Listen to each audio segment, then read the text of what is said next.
Bapak Ibu yang dirahmati Allah SWT, sebagai mukadimah kami bacakan ayat Allah SWT. Ini ada di surat Fatir ayat 6 Bapak Ibu. Surat Fatir ayat 6. Allah SWT berfirman, A'udzubillahi minasyaitonirrajim. Inna syaitana lakum aduwwun fattakhiduhu aduwwa. Innama yad'u hizbahu liyakunu min ashabis sa'ir. Sebagai mukadimah, Allah SWT berfirman, sesungguhnya setan itu bagi kalian adalah musuh. Sebagai mukadimah tadi saya sampaikan di awal, tata niat kita hadir di sini untuk apa? Karena ada musuh yang nyata yang telah dinaskan oleh Allah SWT.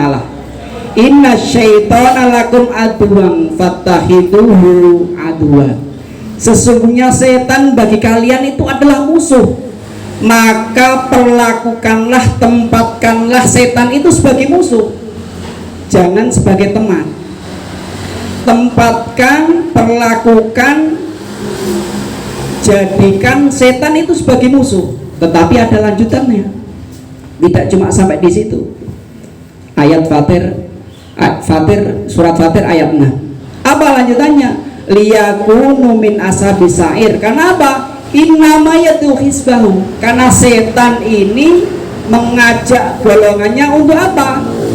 Untuk liyakunu min ashabis sa'ir, supaya dia mencari teman dari golongannya memasuki neraka yang menyala-nyala. Kenapa ini saya aturkan di awal? Karena nanti ada hubungannya dengan bagaimana kita menjadi keluarga Allah SWT. Ini bertolak belakang. Jangan jadikan setan itu sebagai teman, tempatkan setan itu sebagai musuh. Bagaimana caranya? Dilanjutkan di surat Al-An'am ayat 112. A'udzubillahi minasyaitonirrajim. Wa kadzalika ja'alna likulli nabiyyin aduwwan syayatin. Yang demikian itu kami jadikan bagi setiap nabi musuh syayatin, dari golongan setan, dari golongan al-ins wal jin Bapak Ibu. Oh, yang dimaksud musuh di sini setan itu ada dua Bapak Ibu, yaitu musuh dari golongan jin dan dari golongan manusia. Jadi kalau kita kok bilang aku orangnya netral, tidak punya musuh, menyalahi hadis ini, malah menyalahi nas ini, ayat ini.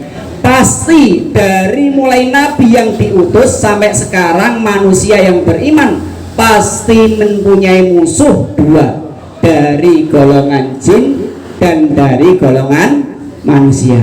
Kok pengen netral di tengah-tengah saja, tidak punya musuh? Tidak ada. Pengen hidupnya tentram, pengen hidupnya mulus tanpa ujian, tanpa godaan? Tidak ada. Hanya orang yang meninggal yang sudah tidak digoda oleh setan. Setan dari golongan apa? Dari golongan jin yang tidak nampak maupun dari golongan manusia yang nampak. Sekarang definisinya, Ustadz, setan itu seperti apa? Kok ada dari golongan jin, ada dari golongan manusia? Secara bahasa, setan itu dari kata syatona, artinya jauh. Satona itu artinya jauh, artinya membangkang, artinya menyesatkan, artinya jauh dari kebenaran. Itu setan. Jadi ketika ada jin kok punya sifat itu namanya setan. Kok ada manusia yang punya empat sifat itu, berarti manusia itu adalah punya sifat setan. Dia membangkang, tidak mau taat pada Allah SWT. Dia mengajak supaya orang lain membangkang kepada Allah SWT, atau dia mengajak supaya manusia jauh dari Allah SWT. Itulah namanya sifat setan dari golongan manusia. Itu musuh kita, musuh orang beriman. Jadi ketika ada manusia kok memusuhi kita gara-gara dia ingin mengejar 4 hal itu, berbahagialah kita. Karena apa? Itu dari golongan setan, dari golongan manusia. Kita diajak untuk jauh dari Allah Subhanahu wa taala. Naudzubillah. Bapak Ibu yang dirahmati Allah Subhanahu wa taala. Kemudian dilanjutkan, bagaimana caranya setan itu menggoda? Kok bisa dari golongan jin, golongan manusia itu menggoda orang beriman, menggoda para nabi? Bagaimana caranya? Dilanjutkan di ayat selanjutnya, yaitu surat Al-A'raf ayat 17. A'udzubillahi minasyaitonirrajim. Summa la'atiyannahum min baini aydihim wa min khalfihim wa an aymanihim wa an syama'ilihim wa la tajidu aksarahum syakirin. Inilah tujuan utamanya. Apa Bapak Ibu? Cara menggodanya satu, summa la'atiyannahum, kemudian setan dari golongan jin dan manusia datang, pasti mendatangi, tidak mungkin dibiarkan, pasti digoda. Kok ada yang bilang saya tidak digoda? Tidak ada. Yang namanya orang hidup pasti digoda, diuji, ada godaannya. Satu, godaannya dari mana? Min baini aidihim, dari arah depan. Oh, setan itu menggoda dari arah depan. Wa min khalfihim, dari arah belakang. Kok dari depan tidak bisa? Dari arah belakang. Kemudian dari arah belakang tidak bisa. Wa an aymanihim, dari arah sebelah kanan. Akan digoda dari sebelah kanan. Kemudian ketika tidak bisa juga akan wa an syama'ilihim, dari goda dari sebelah kiri. Maksudnya apa Ustaz? Kita buka tafsirnya. Tujuan dari godaan itu semua adalah wala tajidu aksarum syakirin, supaya manusia itu tidak bersyukur kepada Allah SWT, mencari sesuatu yang tidak ada. Yang ada disyukuri akan ditambah oleh Allah Subhanahu wa taala, bukan mencari yang tidak ada. Contoh, disuguh teh, kita bertamu disuguh teh misalnya, nggak ada kopinya kok ini, gitu ya, kepada tuan rumah. Satu, adabnya tidak boleh seperti itu, menyusahkan tuan rumah karena tidak ditawari, ya. Yang kedua, tidak bersyukur terhadap apa yang dikasih. Atau yang kedua, dia mengomentari makanan yang disuguhkan oleh tuan rumahnya. Ya enak, tapi kok kasinan misalnya, tidak boleh. Itu tidak mensyukuri apa yang ini biaya terucapkan, ada yang sengaja maupun yang tidak sengaja, karena kebiasaan mengomentari. Jangan dikomentari, ya, jangan dikomentari Bapak Ibu. Apapun yang disuguhkan jangan dikomentari, seperti itu. Kita lanjutkan.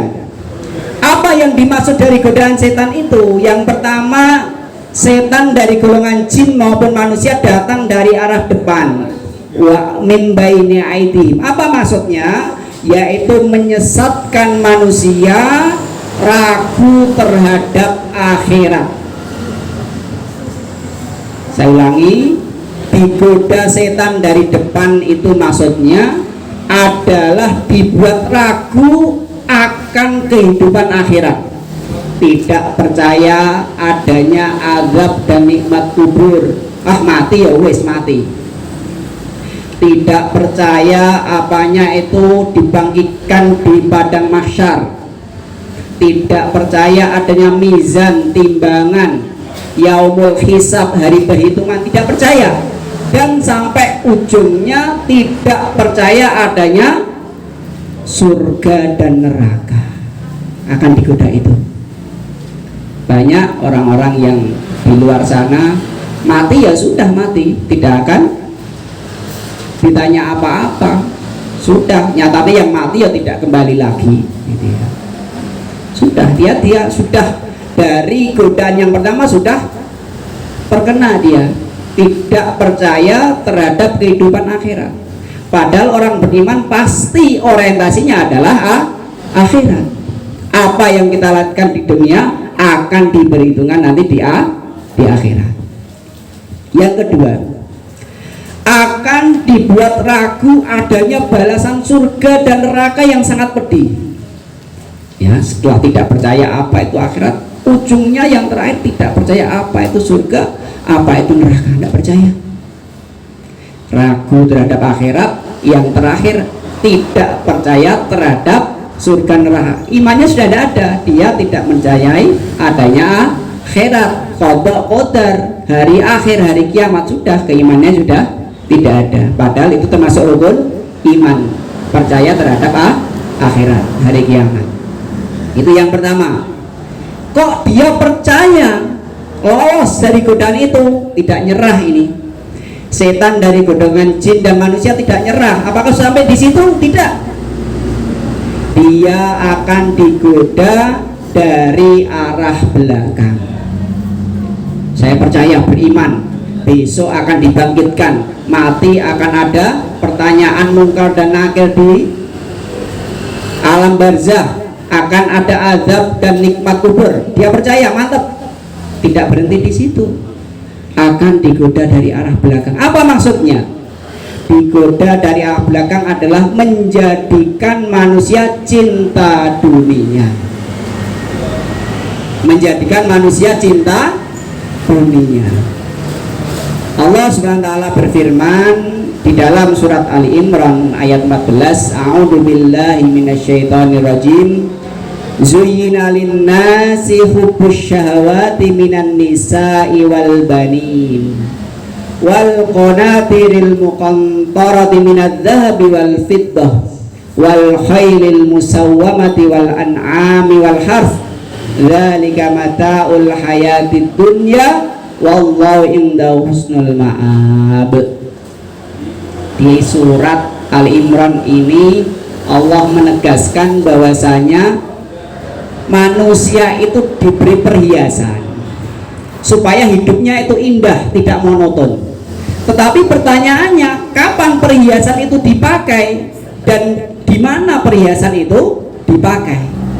Tepat tidak perhiasan itu dipakai? Contoh, pakai peci, pakai koko, pakai jas, pakai sepatu, kaos kaki, pakai dasi, itu perhiasan, ya. Tetapi mau pergi ke masuk ke dalam WC, ya tidak tepat perhiasan, ya kan? Atau pakai peci di kaki, pakai kaos kaki di leher, pakai dasi di dengkul misalnya. Oh, tidak tepat, itu perhiasan, tidak tepat cara memakainya. Bagaimana cara memakai perhiasan ini supaya tidak menjadi sebuah dosa dan itu menjadi sebuah pahala? Diterangkan oleh Allah Subhanahu wa taala, zuyyina linnasi, dijadikan perhiasan itu indah bagi manusia. Apa saja yang dijadikan indah itu, baik laki-laki maupun perempuan. Yang pertama, cinta kepada wanita, hubbus syahwati. Satu, minan nisa, laki-laki itu senang perempuan, ya. Kalau ada yang berpenyakit LGBT, itu penyakit, itu tidak boleh ditolerir, itu dosa besar, ya, tidak boleh, itu penyakit, ya. Yang namanya laki-laki pasti senang perempuan, hubbus syahwati minan nisa. Apa yang kedua? Wal banin, anak-anak, senang terhadap anak-anak. Kemudian yang ketiga, wal qanatiril muqantarah, dijadikan indah, senang terhadap harta benda yang banyak, Bapak Ibu. Kalau ada kata-kata yang biasa kita dengar, harta tidak membuat kita bahagia, gitu ya. Ada tambahannya dalam kurung kalau sedikit, gitu ya. Nah, ini banyak, ini dalilnya banyak. Qanatiril muqantarah artinya harta yang banyak, berlimpah ruah, ya. Dengan harta yang banyak di tangan orang beriman sangat-sangat bermanfaat, sangat-sangat membantu dia dan kaum muslimin untuk berbuat baik dengan harta yang banyak itu. Bagaimana dengan harta yang sedikit? Manfaatnya sedikit. Makanya kalau ada tulisan harta tidak membuat bahagia, ya betul, kalau sedikit. Kalau banyak di tangan orang beriman sangat-sangat membuat bahagia. Orientasinya adalah akhirat. Masya Allah. Wal qanatiril muqantarah, harta yang banyak, berlimpah ruah. Apa Apa harta itu? Dijelaskan di satu, emas. Bapak Ibu senang emas, senang nyimpen ya, buat investasi mungkin. Kemarin ada yang cerita beli di tahun 2011 dijual di tahun 2024 naiknya sekian persen wa alam, ya kan? Tidak tahu harganya yang biasa masuk ke toko emas. Atau yang kedua, wal fiddah, minadzahabi wal fiddah, emas dan perak.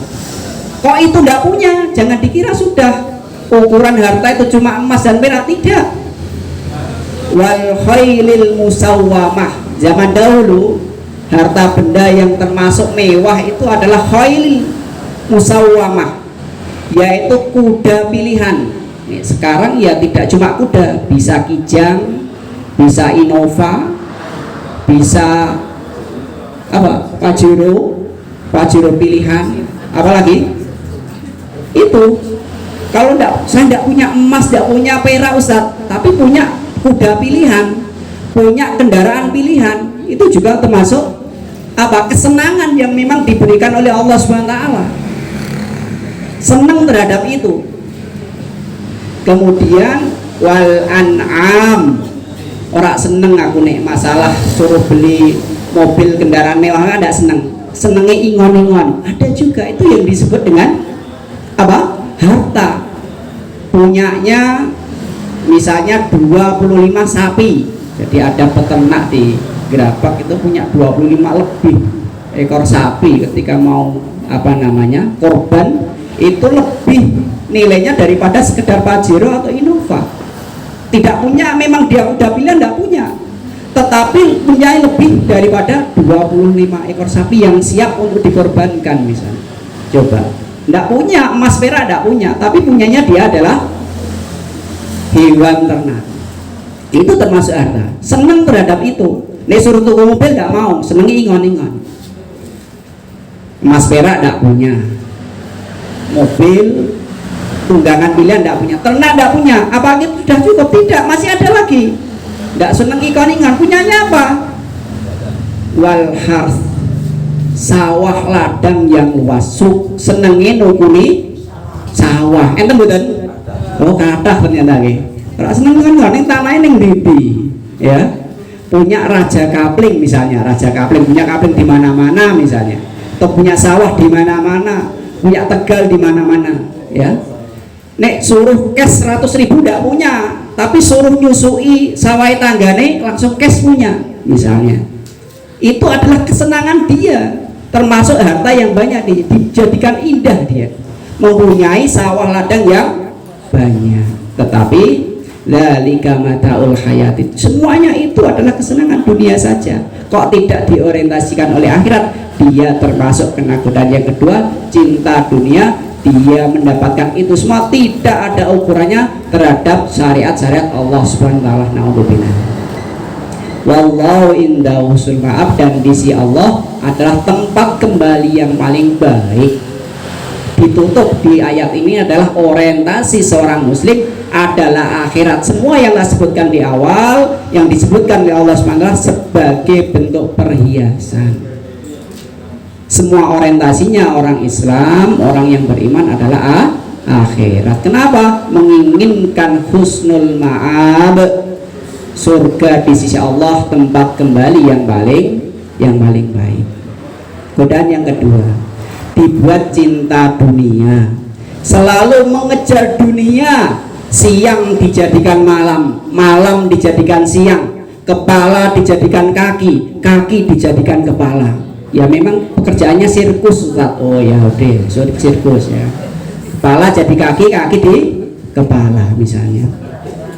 Dia jadikan malam jadi siangnya, kerjanya siang, kerjanya malam. 24 jam digunakan untuk kerja misalnya. Tidak ada liburnya.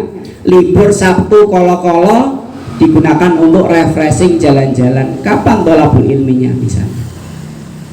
Malam misal itu. Yang ketiga misalnya, mencari harta tanpa memperhatikan syariat. Yang penting mengumpulkan harta sebanyak-banyaknya itu tadi.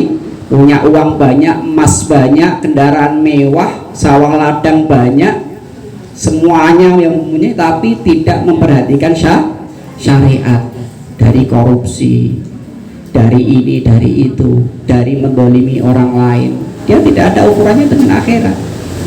Dia terkena godaan setan nomor 2, cinta dunia dan tidak memperhatikan syariat, bagaimana dia mendapatkan harta tersebut. Yang ketiga, ketika digoda dari belakang dia lolos. Cara mencari hartanya halal, halalan thayyiban, sesuai syariat Allah SWT, walaupun tidak banyak misalnya, ya, akan berhenti di situ setan? Tidak, Bapak Ibu, akan didatangi dari sebelah kanan. Kenapa pasti akan didatangi? Di sini Allah SWT menggunakan nun taukid, pasti dan sungguh-sungguh. Summala'atiyannau, pasti kami ada datangi. Apa maksudnya didatangi, digoda dari sebelah kanan? Yaitu mencegah manusia dari kebaikan-kebaikan. Saya ulangi, mencegah manusia dari kebaikan-kebaikan. Mau melakukan amal ketaatan berat, ya, mau melakukan ketaatan kepada Allah berat, mau baca Al-Quran berat, mau sholat malam berat, mau infak fisabilillah berat, mau mengeluarkan harta berat, dia akan terhalangi dari kebaikan-kebaikan yang terbesit di kepalanya. Dia lebih mementingkan apa? Menuruti godaan setan dari sebelah kanan. Dia dibuat malas dari berdiri untuk menyembah Allah Subhanahu wa taala. Ya, dia waktunya tidak produktif untuk dalam ketaatan kepada Allah Subhanahu wa taala. Ragu dan was-was dalam melakukan kebaikan. Mencegah manusia tidak melakukan kebaikan. Ketika melakukan kebaikan, dia dibuat ragu dalam melakukan kebaikan. Cek nanti seperti ini. Apa iya nanti saya berlaku seperti ini? Nanti tidak dibilang sok alim dan lain sebagainya. Nanti dibilang sok suci. Nanti dibilang sok paling depan dan lain sebagainya. Dibuat ragu. Yang pertama tadi dia dicegah dari melakukan kebaikan. Yang ketiga, yang selanjutnya ketika dia melakukan kebaikan dibuat ragu. Jejak saya melakukan kebaikan dibilang sok pamer, dibilang sok alim dan lain sebagainya. Kok itu masih dia mampu mencegah itu? Akan dijadikan yang ketiga, tidak ikhlas dalam melakukan kebaikan. Bahwasanya ikhlas ini mendasi amal kita diterima. Syarat amal kita diterima adalah ikhlas karena Allah dan sesuai dengan tuntunan Rasulullah. Kok dia ketika melakukan kebaikan akhirnya dia tidak ikhlas? Tidak ikhlas itu bisa bermacam-macam, Bapak Ibu. Tidak ikhlas karena tercampur dengan riya. Riya itu pengen dilihat, ro'a, pengen dilihat amalku ini kok dilihat. Apalagi sekarang model media sosial. Hati-hati sebelum posting, sebelum apa, bismillah dulu, supaya dijaga amal kita oleh Allah SWT dengan keikhlasan. Eman. Ikhlas itu ada 3. Ketika mau beramal ikhlas, ketika dalam beramal ikhlas, dan setelah beramal 3. Mau beramal ikhlas, iya, tapi ketika beramal dia tidak ikhlas, gugur pahalanya. Ketika mau beramal ikhlas, pas beramal ikhlas, tapi setelah beramal sekian tahun dia diceritakan, dia diperlihatkan amalnya padahal tidak ada yang tanya, gugur. Dijaga keikhlasannya, hanya kita dan Allah Subhanahu wa taala yang tahu. Dia terkena godaan setan dari sebelah kanan, dijadikan manusia itu beramal tetapi tidak ikhlas, ya, tercampur riya karena pengen dilihat. Ya, ditata niat kita datang ke sini, hadirah kajian, sing penting ngetok kuning kono ngobrol hapinan misalnya, ditata niatnya. Yang penting hadirah seperti ini, seperti kita nanya. Satu, hadir untuk Allah SWT, mencari ridha Allah. Yang kedua, untuk thalabul ilmi. Yang ketiga boleh ditambah untuk silaturahmi, masya Allah, boleh. Ya, barang siapa yang pengen diluaskan hartanya, rizkinya, dan dipanjangkan umurnya, maka sambunglah silaturahmi. Diniatkan untuk Allah SWT, jangan untuk yang lain. Datang supaya bisa foto-foto tak posting, jangan. Ya, jangan. Kalau yang foto panitia tidak apa-apa, bukan kita sendiri. Ya, seperti itu. Ditata niat kita. Ya, halus amal kita ketika tidak ikhlas. Atau kalau ikhlas, ya tidak tercampur ya, tapi ada yang kedua, tercampur dengan sum'ah. Apa itu sum'ah?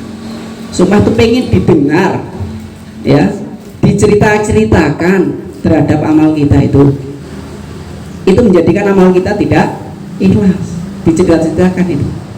Tadi malam saya sholat malam sekian rakaat, sholat malamnya panjang seperti ini misalnya, diceritakan padahal tidak ada yang tanya. Ya, saya sekian tahun sudah sholat malam tidak pernah putus, saya saum Senin Kemis sekian tahun tidak pernah putus, tidak ada yang tanya. Diceritakan, tidak usah, biarlah dia dan Allah SWT yang tahu. Kok tidak tercampur riya dan sum'ah, dijaga, oh sudah diberi keikhlasan oleh Allah SWT. Lolos dari itu, apakah setan nyerah? Tidak, Bapak Ibu. Masih ada yang keempat, yaitu akan didatangi, digoda dari sebelah kiri. Apa maksudnya? Yaitu menghiasi keburukan dan kemaksiatan supaya kemaksiatan terlihat indah di mata manusia.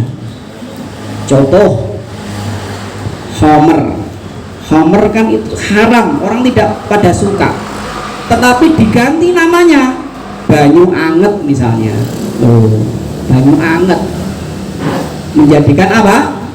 Homer yang kelihatan dia haram menjadi banyu anget, seakan-akan obat, seakan-akan halal, seakan-akan dia boleh.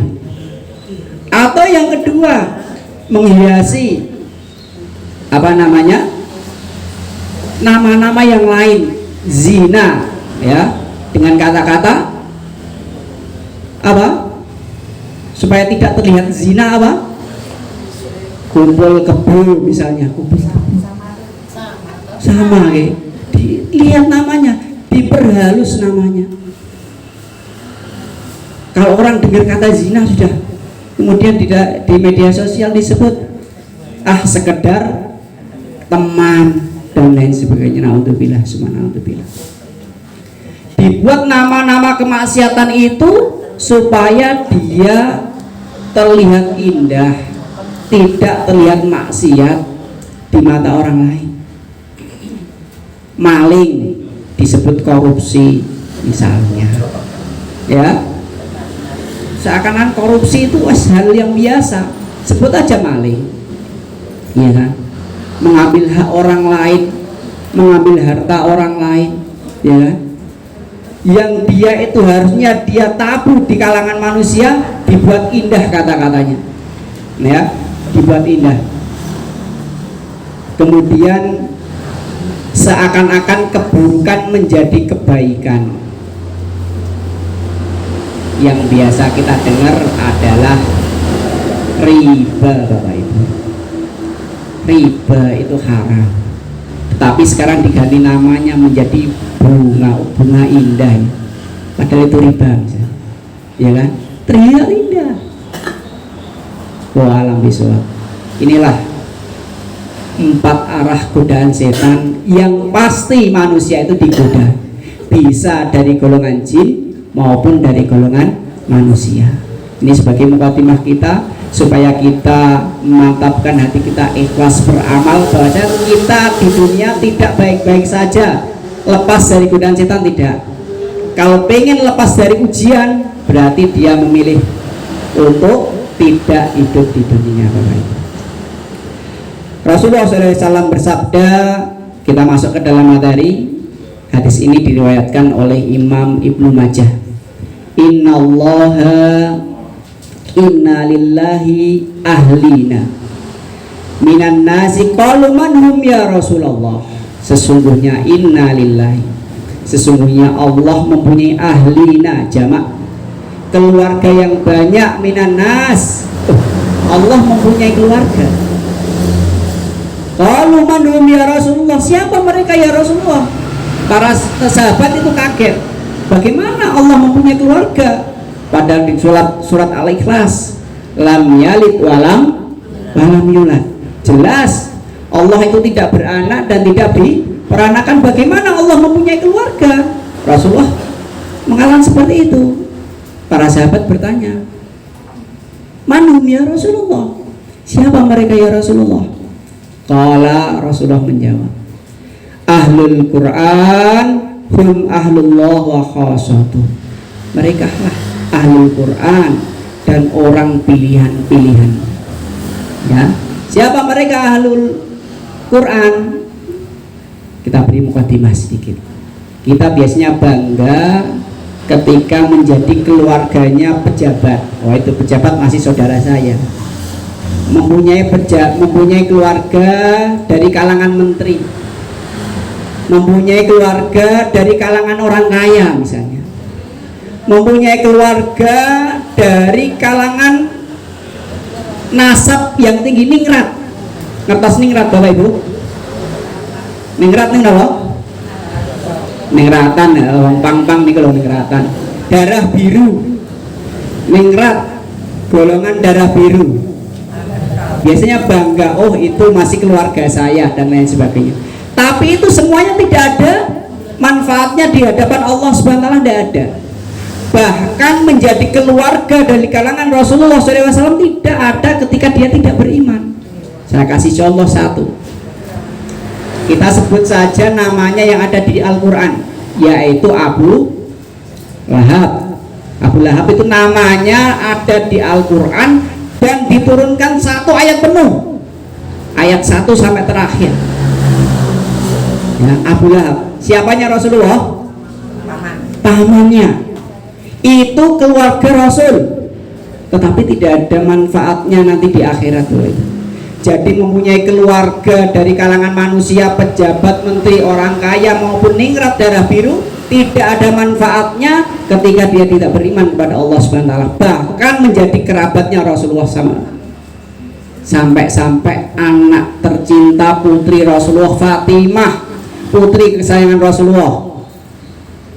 Ya Fatimah, wahai Fatimah anakku yang sangat saya cintai, anak perempuan Rasulullah. Ya Fatimah, salini masyiti, mintalah kepadaku apapun yang kamu mau.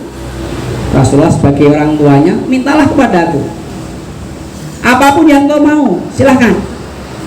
La ugni angki syai'an minallah, tetapi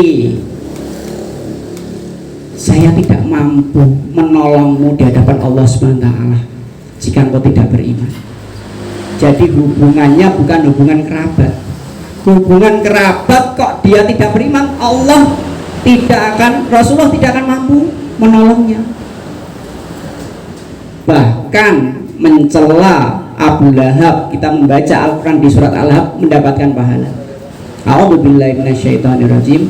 Tabbat yada abi lahabi wa tab. Tabbat yada, celakalah tangan Abu Lahab. Tabbat yada, bahkan mencela itu berpahala. Kapan? Ketika kita baca Al-Quran. Tabbat yada abi lahabi wa tab, ma'aghna'an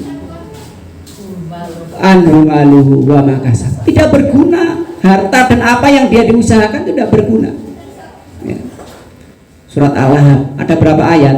81 kali berapa? 10 kebaikan dibaca. Itu keluarga Rasul, tidak ada manfaatnya ketika dia tidak beriman. Jadi jangan bangga ketika mempunyai keluarga dari golongan manusia ketika dia tidak beriman. Jangan bangga. Banggalah ketika berkeluarga dengan Allah Subhanahu wa taala. Siapa keluarga Allah? Dari ayat ini kita sampaikan, qala ahlul Quran, keluarganya Allah itu ahlul Quran, Bapak Ibu. Kalau pengen dekat dengan Allah, pengen menjadi keluarganya Allah, jadilah ahlul Quran. Para ulama mensyarah apa toh yang dimaksud dengan ahlul Quran. Kok Allah mempunyai keluarga itu bagaimana bisa? Bisa. Contoh kita sebut masjid. Masjid itu disebut dengan Baitullah. Masjid itu disebut Baitullah. Bukan kok masjid itu Allah tempatnya di situ, rumahnya Allah, bukan. Tetapi kenapa di masjid tempat menyembah Allah Subhanahu wa taala? Di masjid itulah tempat mendekatkan diri kepada Allah Subhanahu wa taala. Di masjidlah itu tempat membaca Al-Qur'an, tempat beribadah, tempat untuk tadarus, belajar, itulah di masjid. Itulah disebut Baitullah misalnya. Yang disebut Ahlullah, Ahlul Quran, keluarga Allah adalah Ahlul apa? Yang pertama ada 4 tahap supaya menjadi Ahlul Quran, supaya menjadi Ahlu Allah, keluarga Allah, ada 4 tahap. Ahlul Quran satu, yang pertama adalah membaca Al-Quran, Bapak Ibu. Supaya menjadi keluarga Allah, satu, sering-sering membaca Al-Quran. Al-Quran itu dari kata qara'a, yaitu membaca, tidak dipajang, tidak ya. Apalagi ketika pas Ramadan baru diserbeti itu kan, jadi menandakan 1 tahun tidak dibaca, diserbeti pas masuk bulan Ramadan. Jangan sampai. Al-Quran itu harus lebih sering kita baca daripada membaca media sosial. Itu baru tahapan yang pertama, ada 4. Tahapan yang pertama supaya naik tingkat menjadi keluarga Allah, menjadi Al-Quran, yang adalah yang pertama membaca Al-Quran. Itu yang paling minimal, level paling bawah. Bagaimana Ustadz kalau belum bisa baca? Belajar membaca. Itu level yang pertama, belajar membaca, harus bisa baca. Jadi kewajiban membaca itu tidak cuma anak usia SD. Ketika kita lahir sampai sebelum kita mati, itu kewajiban untuk membaca Al-Quran. Itu level yang pertama supaya menjadi keluarga Allah, yaitu membaca Al-Quran. Targetkan sehari selembar, sehari setengah juz, sehari 1 juz, harus membaca Al-Quran. Ada 2 tipe manusia terhadap Al-Quran. Dia terhalang dosa karena Al-Quran, atau dia berbuat dosa tidak bisa membaca Al-Quran. Saya ulangi sekali lagi.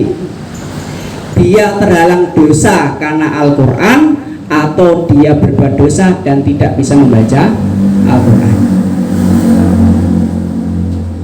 Itu level yang pertama. Untuk menjadi Ahlul Quran adalah membaca tilawah.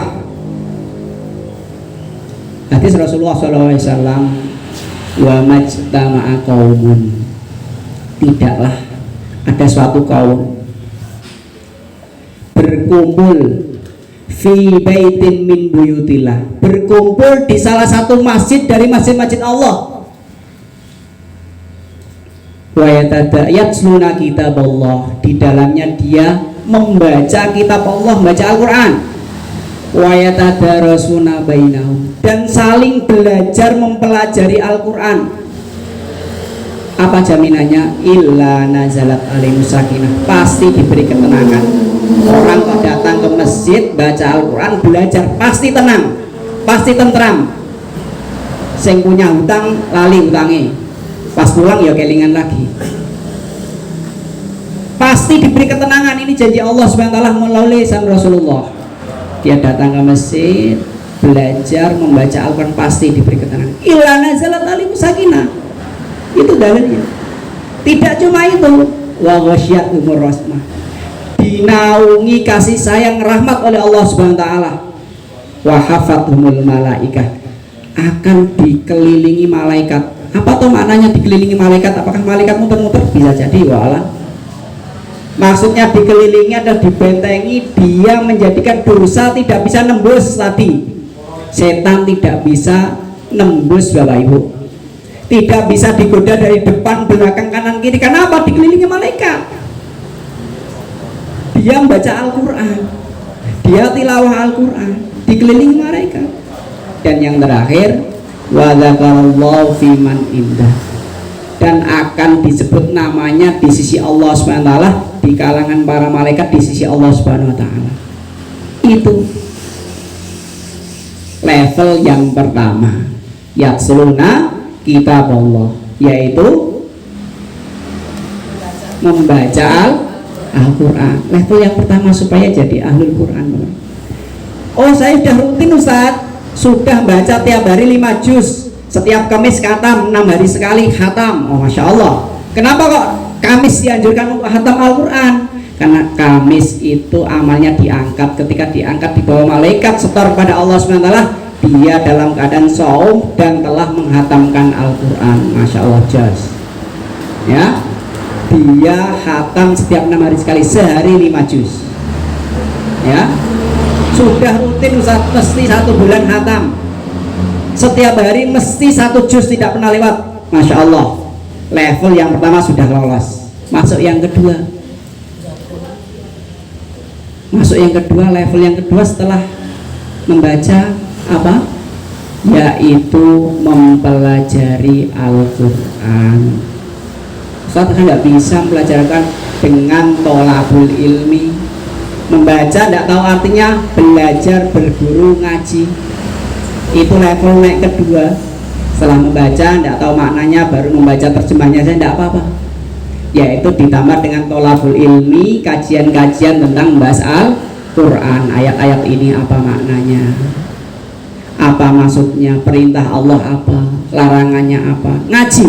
Wa man salaka tariqan yaltamisu fi ilman salallahu bi tariqan ilal jannah. Dengan ngaji tahu apa yang diharapkan Allah melalui Al-Quran. Ini perintah, ini larangan, tahu akhirnya.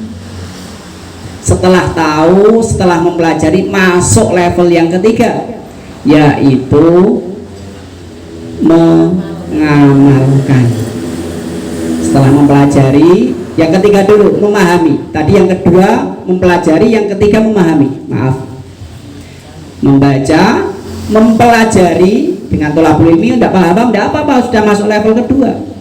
Yang wajib itu tolabul ilminya kok. Membaca, mempelajari, memahami isi Al-Quran. Sudah. Kemudian level yang selanjutnya, yang terakhir, supaya menjadi ahlul Quran adalah dengan mengamalkan Al-Quran. Bapak Ibu yang dirahmati Allah SWT, itulah keluarga Allah.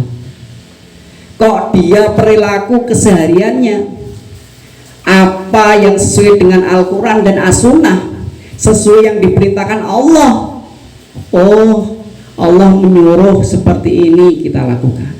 Contoh, kita ambil satu saja contoh di dalam Al-Quran. Contoh di dalam surat Al-Zalzalah misalnya, a'udzubillahi minasyaitonirrajim, wa may ya'mal mithqala dzarratin khairan yarah wa may ya'mal mithqala dzarratin syarran yarah. Satu ya contoh itu. Kita percaya dengan ayat itu, Allah menurunkan firman-Nya itu, bahwasanya sekecil kebaikan itu adalah akan kita bisa melihat. Kita yakin mantap. Dan sekecil darah keburukan pasti kita akan bisa melihat. Dengan ayat itu saja sudah terpatri di kita, kita akan muraqabah. Kita akan merasa diawasi oleh Allah SWT. Tidak akan ada yang tersembunyi. Innahu ya'lamul jahra wa ma yakhfa. Allah mengetahui yang nampak maupun yang tersembunyi. HP-nan bareng-bareng, kalau HP-nan di kamar sendiri, ya tahu Allah apa yang kita lihat. Kalau sekarang model rasan-rasan itu tidak harus ketemu. Sekarang ada grup rasan-rasan misalnya. Naudzubillah, jangan sampai. Kok ada grup rasan-rasan itu, jangan sampai ada. Ghibah sekarang tidak harus ketemu, ghibah via online, naudzubillah. Jangan sampai Bapak Ibu. Ya, Allah tahu sekecil apapun yang kita ketik, sekecil apapun keburukan saudara kita yang kita share, yang kita katakan kepada saudara kita, Allah tahu. Itulah Al-Quran. Oh, Allah melarang jangan sampai. Sekecil apapun di kamar sendirian, Allah tahu.